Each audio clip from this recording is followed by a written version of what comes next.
Hello everyone, welcome to the tier list. This is Sunday night, or now Monday morning at midnight. Um, the patch notes on Friday were kind of uh, smaller than I thought, so they might be adding more tomorrow. And if they do that, I will update this. Um, but as per tradition, I'm going to do a raid tier list for the upcoming tier. Again, it's all for fun. Um, 99% of guilds can borderline run anything they want and be completely fine. Uh, Player skill over class. But let's hop in. So, at the bottom of the list here, pulling up, we are going to have Enhanced Shaman. So, Enhance got buffed. It's still weak, still squishy. If you have your Shaman buff coming from Enhance, you're going to be completely and utterly fine. But it is definitely a very weak spec comparatively to some of its counterparts. So next to Shaman, we are going to have the Arms Warrior. It just doesn't do a lot of damage, right? Similar issue. It's on the squishier side. You know, sometimes there's fights that are just designed for Arms Warriors, and that can be a thing still. But, you know, it is what it is. It is not a high-performing spec. So next here, we are going to have, I'm looking for an Outlaw Rogue. I know it sims decently, but its damage profile is really bad. It does like flat, and it needs a lot of uptime. And it's just never like a good raid spec. Um, there are some higher end guilds who have really good Outlaw 1 tricks, and that's completely fine. But it's just not very good in raid, and it's just been like that for a while. So I'll have to see it to believe it if it's ever good.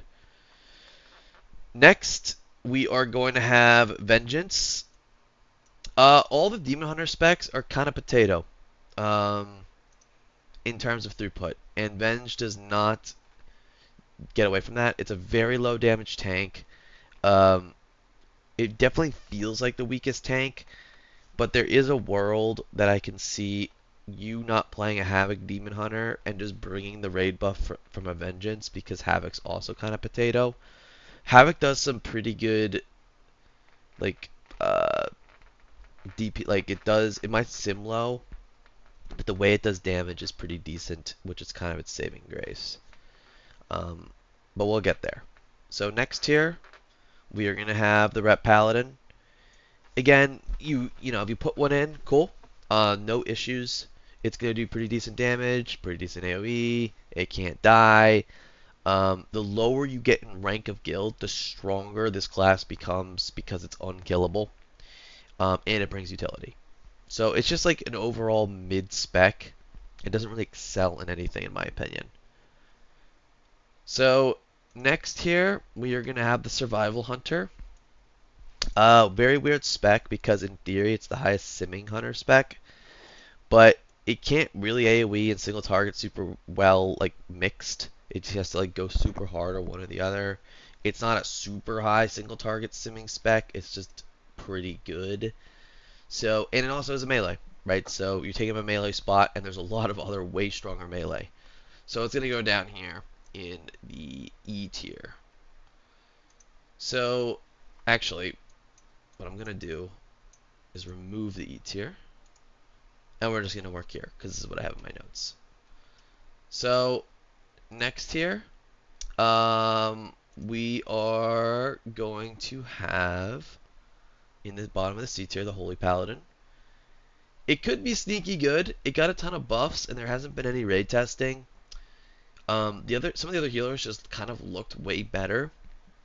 So I don't want to jump the gun and say Holy Paladin's gonna be meta, and you bring your Paladin buff from here. You totally 100% could, but Pro Paladin brings a ton of extra utility, and Holy Paladin's not like, in my opinion, super ahead.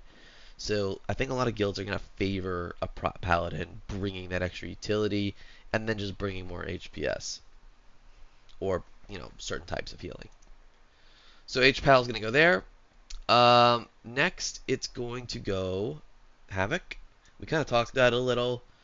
It does some really nice throughput in terms of like the way it does damage. Its sim is just low. Um, Now the thing with Havoc is the last two fights require two split platforms. So you might need two Demon Hunter buffs at like the Race to World first level. Uh, but once you kind of get past that, it might start falling off. Just keep that in mind. Um, you could do things with that like split up size where you don't put as much people who benefit from Chaos Brand um, on one side and things like that. But just throwing it out there as a caveat. So next, I'm gonna throw in three specs. It's gonna be Guardian Druid, Feral Druid, and Balance Druid. Now, I really wanted to put Feral higher, but what's kind of holding me back is it is a melee. And Balance Druid got buffed. It's still not insane, but it does like a niche profile of damage.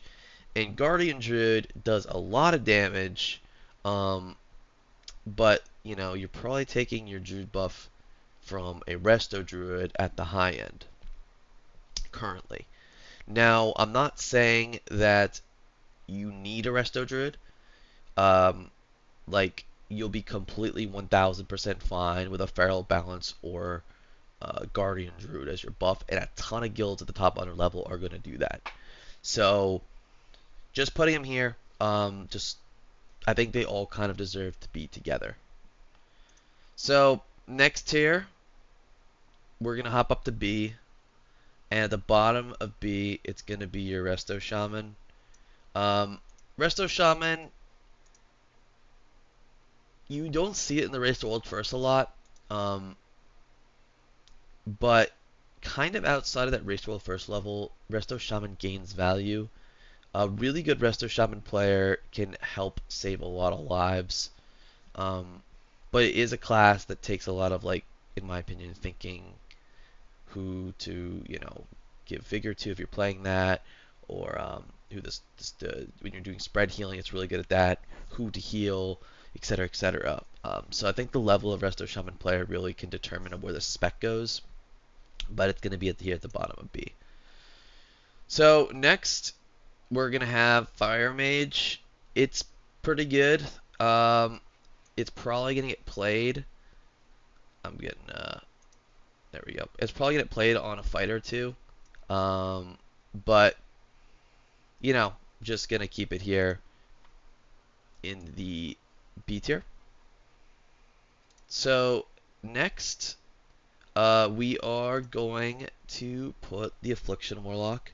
Affliction is really good. I was debating about putting it higher. There's probably a fight or two that it's used for.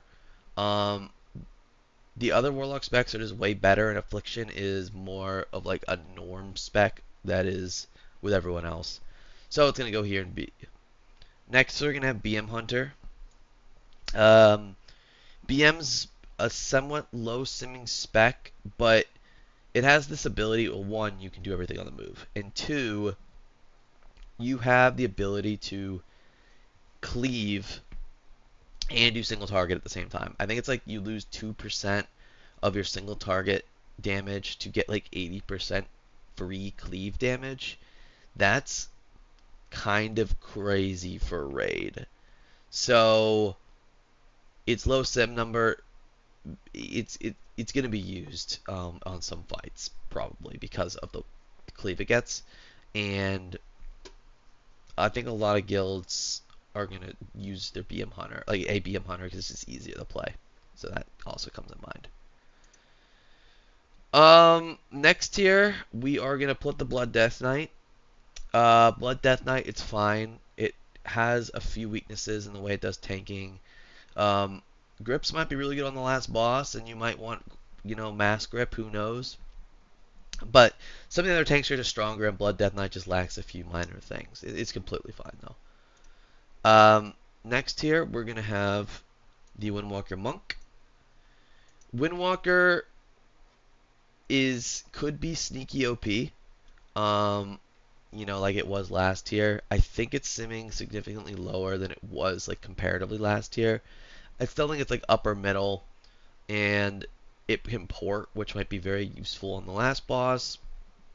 So, You could get your monk buff from there. I'm not 100% sure, but I think the other two monk specs are just better. So next here, we're going to have Frost Mage, and I know if people have seen Sims, they've seen Frost near the top. Frost always Sims high and is never played. And there's multiple reasons for that, but don't need to bore you with them. Um, if you don't move and you can just sit there and cast, Frost is good. And but again, the Arcane Mage looks just better on some profiles, which is why I have it above. So next we are going to have the Disc Priest. So Disc Priest is weird because its mana situation can get not ideal. Now Disc is weird where Disc and Prez kind of do similar things. So whatever one is better, you're just gonna kind of play that, which is why you saw Prez in Season 1, Disc in Season 2. It's looking like Prez again in Season 3, but again, that's speculation. So I think Disc, you might see it on some fights where you need 2 ramps or something like that, like the Prez ramp and the Disc ramp, but it's going to come down here in the B tier. So next, we are going to have the Fury Warrior. Fury Warrior does like a pretty flat line profile, damage profile. It's really tanky. It will do decent damage. It's fine. You know, there's nothing crazy about the spec. It's going to be consistent. And I think most guilds are going to run a DPS Warrior, which will be Fury. So at the top of B, I'm actually going to have 2 specs. I'm going to 2 of the same class. Sin, Sub, kind of sneaky OP. I'm not going to lie. I wouldn't shock me if this ended up being a Mirror to Sil where you bring multiple rogues. But these 2 have been very low in the Sims for a while. There were some weird things going on with the APL. But I think Sub has some fights that really, really, really benefit a Sub's profile, damage profile. Like, almost perfectly. And Sin does a ton of execute damage, and I think its APL is bugged. I'm not 100% sure it still is. So it might be doing a lot more damage than the Sims say. So I'm going to take a risk, and I'm going to put Rogue up here. So next we are going to hop to the A tier. At the bottom of the A, we are going to have the Brewmaster Monk. Solid tank, could 1000% be the monk buff. And it's very mobile. It does all those brew things. It's very solid. So next we are going to have the Unholy Death Knight. I think I don't remember how badly Unholy needs PI, but it does a lot of damage. It's going to be one of the highest simming specs. But again, there's another DK spec that's better, so it's going to be here near the bottom of A. So next here, we are going to have, this is, again, maybe like a hot take, but I'm going to put Shadow Priest here. I know a lot of people are putting Shadow higher, but Shadow will excel at some fights in this raid, and it will look like an absolute god. But it may also not be very good.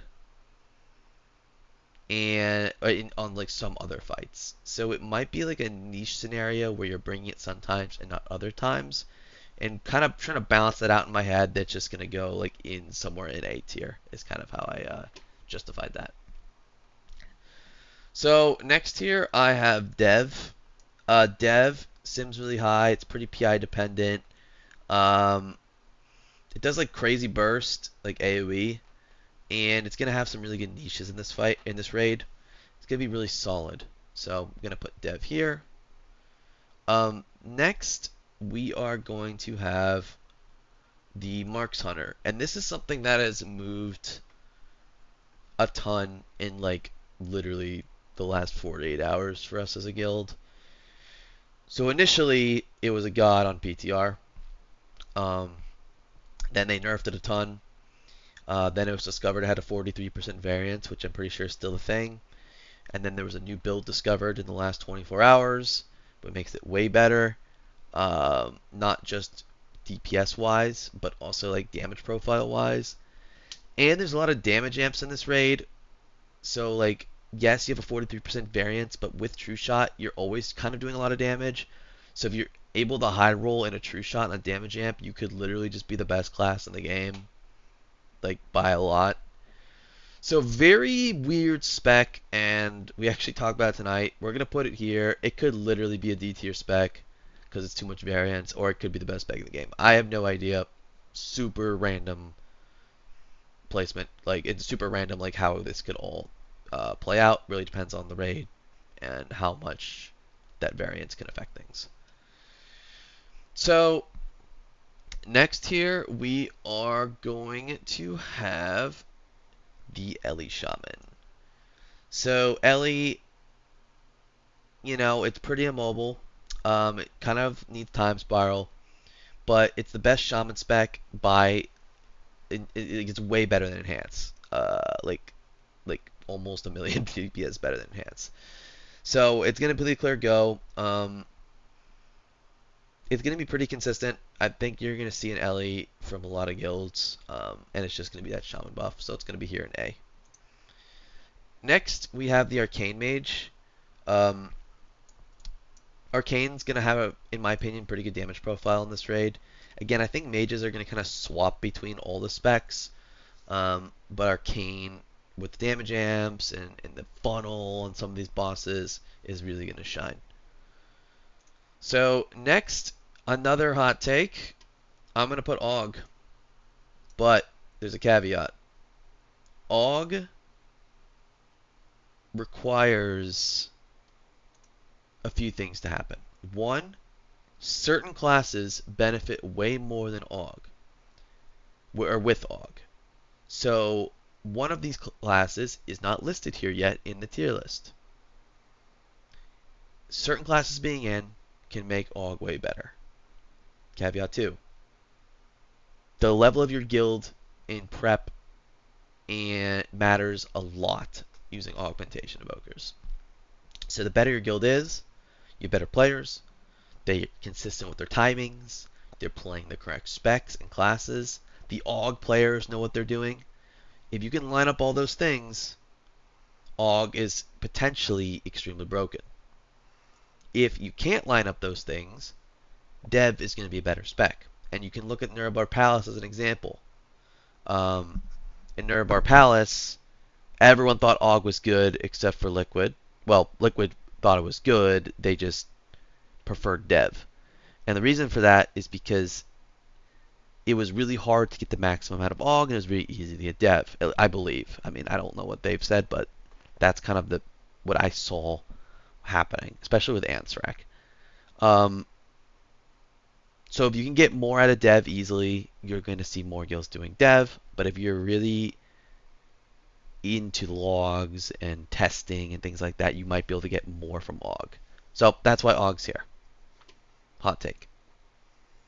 So next here, we are going to I'm trying to group things together a little more. We are going to do Prez. So I'm going to kind of like group healers and tanks here together, but they could be anywhere in this. So I'm going to do Prez, I'm going to do Holy, I'm going to do Mistweaver, and I'm going to do Resto Druid. So, Mistweaver, let's go from the right. So Holy Priest, really good spot healing, and it's just a really, really, really, really solid healer. I could even see this being stacked potentially, like two of them. Break symbols, brings, I think they take the Guardian Angel Tout now, that's really valuable. So that's all good.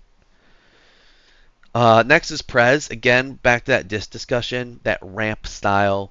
You're probably going to take a Prez or a disc. I think it's going to be Prez now. You're going to probably want one of them in the raid to do that quick burst healing. Next is going to be Resto Druid. Druid buff is definitely raising the stocks of this class, but it's still a class that's going to do a ton of throughput. And, it's going to be valuable. Next, we are going to have Mistweaver. Mistweaver still does a lot of DPS, and it does a lot of healing. and it can port, which is very good for the last boss. So I'm thinking that Mistweaver might be like the top healer, but healing is kind of weird where like everyone thinks it's gonna be Mistweaver, Resto, Druid, Prez, and Holy Priest. Um, with like if you have a Boomkin or Feral player, then or Guardian player, you can take the Resto Druid out and put something else in. Um, that's kind of the gist of what I've gotten, but who knows? Healing is weird. Um, and the other thing is, I don't think there's been 4 unique healers in a race in a really long time. So it could be a situation where you're running 2 of something. I have no idea if that's true. I'm just trying to think back. Maybe like Fire maybe the 2 Mistweavers, maybe. But anyway, it's been a while. So that's where the healers are. And then I'm going to group some tanks together. So Prop Paladin, Prop Warrior. Prop Paladin does horrid damage. It's hits like a wet noodle. But it brings all that utility. And it's the Paladin buff potentially. So at the moment, I think like a really good Prop Paladin player can get so much value out of that class, um, and take a lot of mechanics from the other tank, do a lot of raid style mechanics that you saw like Muggsy and things like that. And then the other tank that's looking pretty good is this warrior. It got nerfed. It was doing like almost DPS level damage. It got nerfed. I could see a world where you take a brew or even something else instead of a warrior now, but it's still probably an extremely strong tank. It's really hard to die. You're really defensive. You do a lot of damage. It is super solid. And that's going to round out this tier. And there's only 3 classes left. So to start, we're just going to put in 2 of the Warlock specs. Demo Destro. They're broken. I thought they were going to get nerfed. They didn't get nerfed. They could get nerfed tomorrow. And porting on the last boss might be very useful. They sim like a million damage more than like half of the other classes slash their like hero talents. So it's kind of absurd. There's some cons to Warlock, but it's very good. And the best spec, in my opinion, is going to be this Frost Death Knight. Frost Death Knight and Og, like I talked about, work really well together. You saw that on Brew Twister. Frost has the ability of right now just being stupid OP. Especially if they're getting buffed by an Og. I think you're going to see 2 DKs in most groups for later bosses. Early bosses don't matter. And I think they are insane. So this is the tier list. The other thing I want to do real fast, and because I want to have fun with it, is I want to do a raid maker since everyone does this. God, these ads are so annoying. But this is just going to be a race the world first style make, and it's going to be wrong, but I'm going to have fun with it. So first, let's get some tanks in. We kind of talked about like what the best tanks are going to be. Next, let's throw in those Frost DKs that we talked about. I think it could be up to 3, unironically. That's how good they are. Then, you need a DH buff, you need a rogue buff. Where is it? This could be sub or sin. I'll just throw sin in there for now. We talked about that Og slash dev discussion. I'm going to throw 2 Ogs in, but again, it could easily be 2 devs. And next, we're going to throw in a Mark Center for the buff. Over in group 3, we can add 2 mages and 3 warlocks. I'm just going to put in 2 demos and 1 destro, but they're going to be obviously switching per fight. And then in the healing group, Resto Druid, Mistweaver, Prez, Holy Priest, and lastly, you need your Shaman buff, the Elemental Shaman. This this is what I would put my money on if I was a betting man. There's a few things that you can do with this. First thing you notice, no Shadow Priest. You need a Shadow Priest, take a Mage out, throw in a Shadow. You can even take a Warlock out, throw in a Shadow. Right? So that's something you could do. We kind of talked about that Hunter, you know, maybe just being like secret OP, like no one knows. Um, and you can like who knows, like any of these classes, right, can kind of sneak their way in here. But with the last boss being potentially very port heavy, things like Warlocks, even Augvokers with Waystone, Frosty Case of AMS works might be kind of nuts. So if I had to put my money on it, it would look like this. The only weird thing is no shadow, so maybe I might be convinced to do this. Um, but we'll hold strong. We'll put the shadow down here, and this is going to be what I think. So if patch notes come out tomorrow, I will make another video. But this is where things currently stand in my brain, and I talked to the guild, and this is they mostly agreed, mostly. So other than that, good luck in the tier, and I'll see you in the next video. Peace.